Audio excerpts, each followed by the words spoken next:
Hey guys, and welcome back to another video. So yeah, we would be continuing with our Salesforce tutorials, and today we would be having a practical demonstration of objects, that how do they work, how to create various fields in that. So from when you are logged in your Salesforce account, click the setup menu, and from there you would be redirected to this page. So primarily you would see two things in here, that is the home and object manager. So if you are to create some object, so you would go over to your object manager. Okay, now in this you would create a custom object.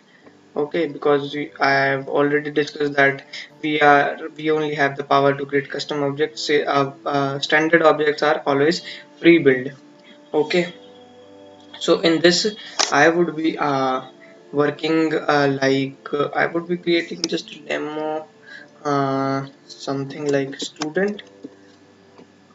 So plural label students, object name is student only, and uh, okay,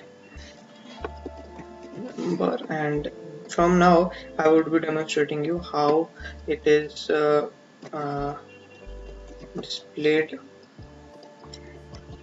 So it is in the format of 0000, and the starting number is 1. Okay, so these all fields are not mandatory for you all, so we would be moving in further. What we want is we want to allow the search, and after that we would just save this object.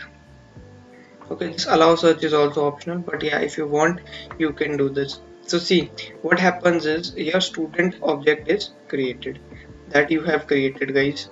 So see, the API name is underscore underscore c, that means it is your custom object. Okay, so now you are to add some fields. अभी हमने क्या किया है यार, let me explain you.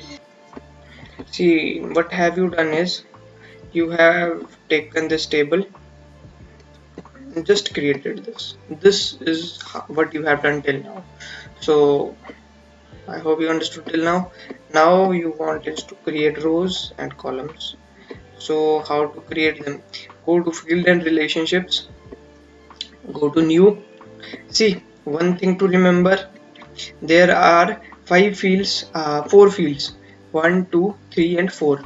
Four fields that are given to you by Salesforce pre-built, that is the created by, the date that you created, the last modified by, owner, and student number. Okay, so this to we created at the time of object creation. Okay, the data type of the student. So if you can say is three things, so we can get only while we created our object, and the fourth thing, so we defined that it should be a text or it should be auto number. So yeah, this is the data type in here. And the lookup relationships I would be explaining you in the further videos. Okay, so now you have made till now. So what you want is you want some rows, like student, what a student can have a name, student can have a age. So I hope this is demonstrating you well. So I would be going to new. So now it would be prompting me to a data type section. So first we have to choose the data type for this. Okay, so if you are to choose okay, so first the student should have a name. What should you have to choose is uh, text. Go with the next field label, student name. See, I can get the options. uh, Length max to max 50 characters. Okay, so now if you want that your field should always be required, that you want your name to hona chahiye, that name is very important. So yeah, do tick mark that.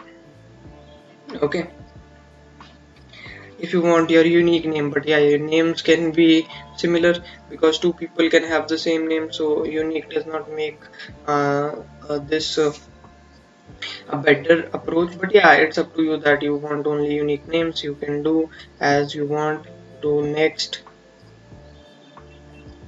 and from here also do next. Okay, this is telling you the layout, no issues. Now you have created your first field. Now you want to create another field, okay, like age. So now you want is age. So how to calculate age is, uh, see, there are various fields in here. You can try up everyone, like currency, date, time, email, geolocation, number. So I'm using number for this one, age, student age. Okay, this is the field name. It populates after the field label name, so it is used by the developers.